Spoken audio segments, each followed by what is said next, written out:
చంద్రశేఖర్, నీ జీతం 2900.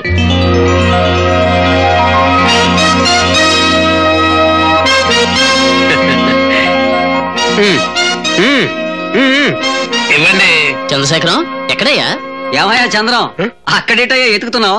నిన్నేనయ్యా పిలుస్తున్నారో? కటింగులు మొత్తం పోను 900.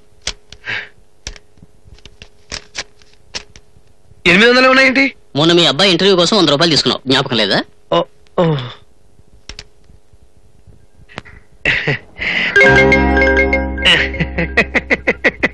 నేను నవ్వం, డబ్బులు మీరెందుకు నవ్వుతారా? నేను నవ్విస్తే నవ్వుతారు. ఇప్పుడు శివయ్య, ఇదిగో నీ అసలు కింద 100, వడ్డీ కింద 100. నీకు నాకేం బాకీ లేదు.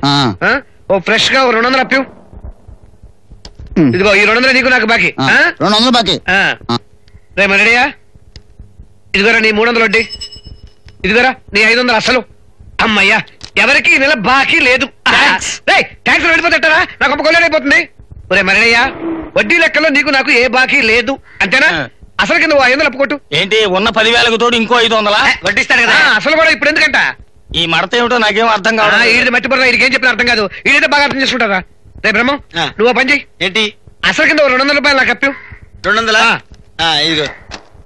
వీడికి వడ్డీ 300 ఇవ్వాలి కదా, అది కూడా నాకు ఇవ్వు. 1, 2, 3 అంతే. నీ అసలు వీడిస్తాడరా, నీ వడ్డీ వీడిస్తాడరా. మొత్తం నీకు 500 రూపాయలు నేను నీకు బాకీ కదా, అది నా ఖాతాలో జమేసుకో. అంతేరా? ఏమైనా వాడు చాలా కరెక్ట్ మనిషిరా. లేదురా నా 300 వడ్డీ. నా అసలేది? అసలేమిటి? నేను నీ దగ్గర ఏమైనా బాకీ చేశానా? ఏంటో ఊరికే కన్ఫ్యూజ్ అయిపోతాడురా. చెప్పింది అర్థం చేసుకోవు. వాడు క్లియర్ గా చెప్పాడు, అరటిపడి వచ్చినట్టు. ఏమని చెప్పాడు? ఏం చెప్పడం ఏంటి? ఇప్పుడు నేను వాడు 200 అప్పించి నీకు 300 వడ్డీ కింద ఇచ్చాను కదా. వాడు వడ్డీ నీకు అసలైనప్పుడు వాడు వడ్డీ నాకు అసలే అవుతుంది కదా. నా బ్యాలెన్స్ నీకైనప్పుడు నీ బ్యాలెన్స్ వాడికి అవుతుంది కదా. నీ బ్యాలెన్స్ నా బ్యాలెన్స్ కలిపితే సరిగ్గా సరిపోతుంది. నేను నీకు 1,00,000 రూపాయలు అంతే కదా. నోటు మీద సంతకం పెట్టు. నోటేంటి? 1,00,000 రూపాయలు. ఇప్పుడు నువ్వే కదా చెప్పావు. అవును రా, ఇప్పుడు ఎవరు లెక్కలు చెప్పి 1,00,000 రూపాయలు బాకీ ఒప్పుకున్నావు కదా. నేను 1,00,000 రూపాయలు బాకీ ఉంటావేంట్రా? ఓరి మీ దుంపలు తెగ. వాడేమో జేబులో 500 తీసుకెళ్లాడు, నువ్వేమో 300 బాకీ అంటావు. వీడేమో ప్రామిసరీ నోట్ అంటాడు. నాకేదో పిచ్చెక్కింది నాయన. ఒరే శేఖర్, అయ్యో అయ్యో శేఖర్, రేపు రా నువ్వే విషయం ఏంటో చెప్తు కానీ 1,00,000 రూపాయలు బాకీ అంటారా? ఇక్కడి నుంచి అర్జెంట్ గా వెళ్ళిపోవాలి, లేకపోతే డేంజర్ లో పడిపోతాం.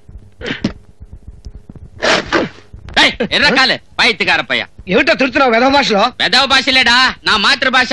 జాలీగా మద్రాసులో మైలాపూర్ మామి దగ్గర ఉండేవాడిని. మొగుడిలా ముద్దుగా చూసేది. యాంతలవిది నీ దగ్గరకు వస్తుంది సస్తిని. ఒక సర్వీసింగ్ లేదు, ఒక రిపేర్ లేదు. ఈ రోజు జీతం తీస్తువే, నాకు పాత టైర్లను మార్చవా లేదా? ఏడ్చాడవాయ్, నేను చెప్పులు కొనుక్కుని సంవత్సరం అయింది, నీకు టైర్లా? చాలే పద. నవరమాట పదరా, అరవలో అరిచి చంపకు. నేను పోను, నా వరమాట. రే పదరా. రే నా మాట వినరా. నా వరమాట. నీకు దండం పెడతాను పదరా.